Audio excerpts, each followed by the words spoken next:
Pemirsa, upaya Mabes TNI mempolisikan pegiat media sosial Ferry Irwandi terganjal putusan MK terkait delik pencemaran nama baik. Lalu benarkah tidak ada celah bagi TNI untuk melaporkan Ferry? Untuk membahasnya kita sudah bersama dengan Dekan Fakultas Hukum Universitas Brawijaya, Aan Eko Widiarto. Selamat sore, Pak Aan. Selamat sore, Mbak Eva. Pak Aan, terkait penjelasan putusan MK sore, Mbak Eva. nomor... Iya, sudah dengar jelas, Pak Aan, terkait dengan putusan MK nomor 105 tahun 2024, apa pertimbangan institusi tidak bisa melaporkan dugaan pencemaran nama baik, Pak Aan?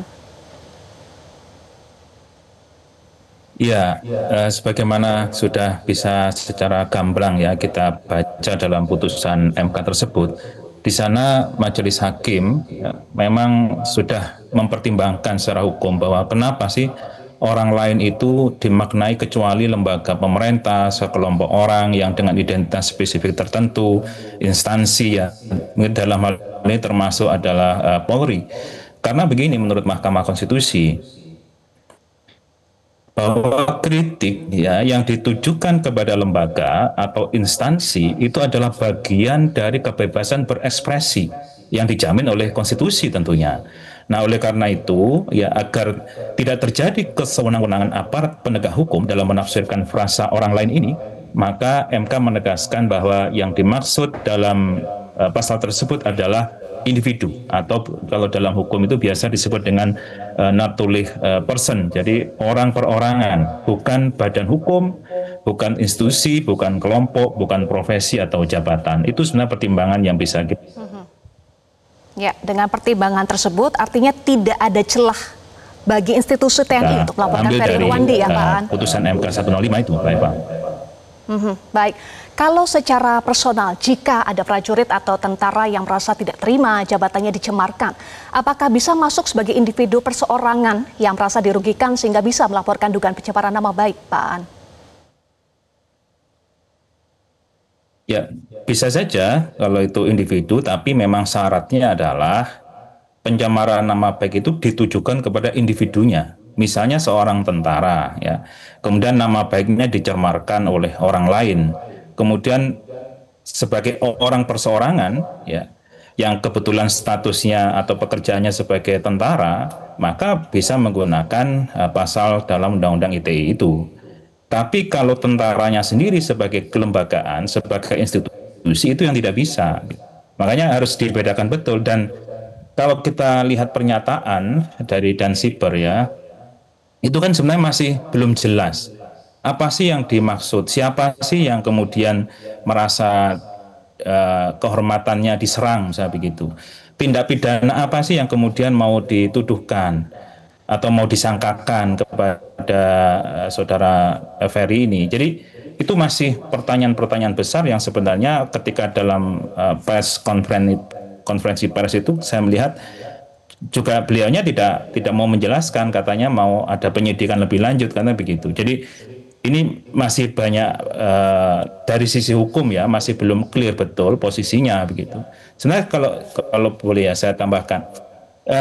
Ada tiga kemungkinan tindak pidana yang dimaksud. Satu, apakah penghinaan terhadap TNI. Kalau penghinaan terhadap TNI tadi sudah disampaikan itu tidak mungkin kan, sudah diputus oleh MK, pencemaran nama baik itu nggak bisa.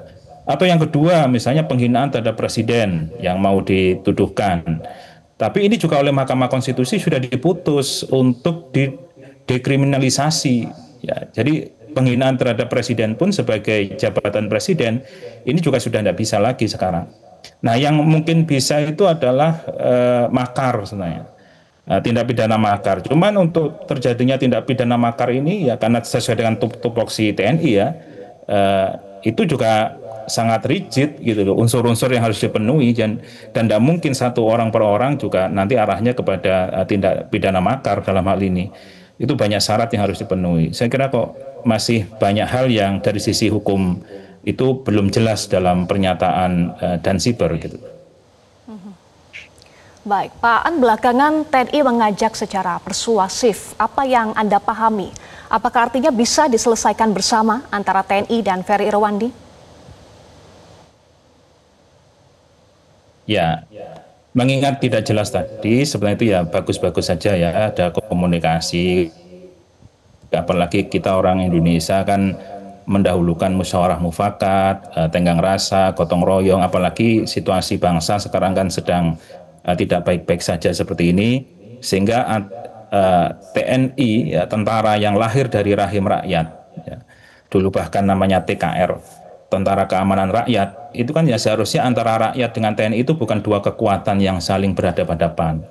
Jadi kalau mau ada komunikasi, mau dialog, mau mendudukkan dengan benar, keduanya ini kan punya fungsi di bidang IT ya, dan siber di bidang IT, kemudian mungkin Pak Ferry seperti yang kita kenal punya kemampuan di bidang IT, saling mengisi bagaimana menjaga keamanan, pertahanan, khususnya pertahanan siber Indonesia misalnya.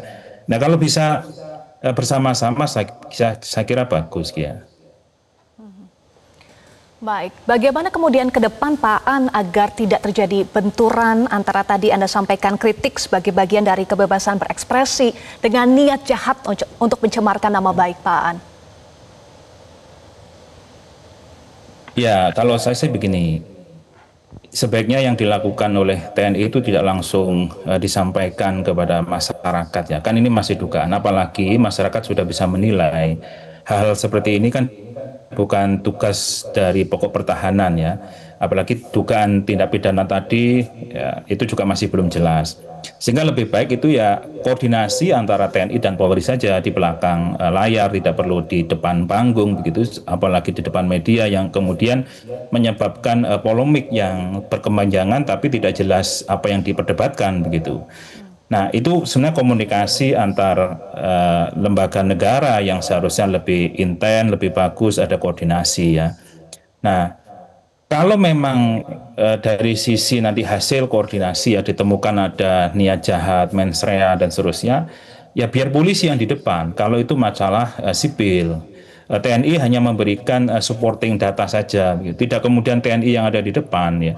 Sehingga tidak kemudian kalau seperti ini kan ya tanda kutip bisa jadi malu nanti kan, loh ini kok kemudian mau menggunakan pasal tentang penghinaan terhadap TNI padahal sudah jelas ya ada putusan MK yang sudah membatalkan pasal itu atau meredefinisi, menafsirkan bahwa yang dimaksud orang itu adalah bukan lembaga tapi orang itu adalah individu. Nah ini kan ya bisa jadi nanti malu sendiri kan begitu. Sehingga hal-hal yang seharusnya menjadi konsumsi internal koordinasi antar pemerintahan, saya kira ini lebih direkatkan lagi dan agar tidak terjadi polemik di masyarakat, apalagi nanti mengancam kebebasan berekspresi, kebebasan berpendapat sebagai sebuah civic space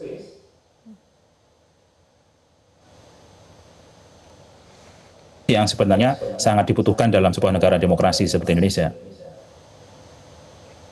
Baik, terima kasih untuk catatan Anda, Dekan Fakultas Hukum Universitas Brawijaya, Aan Eko Widiarto sudah bergabung bersama kami di Prime Time News.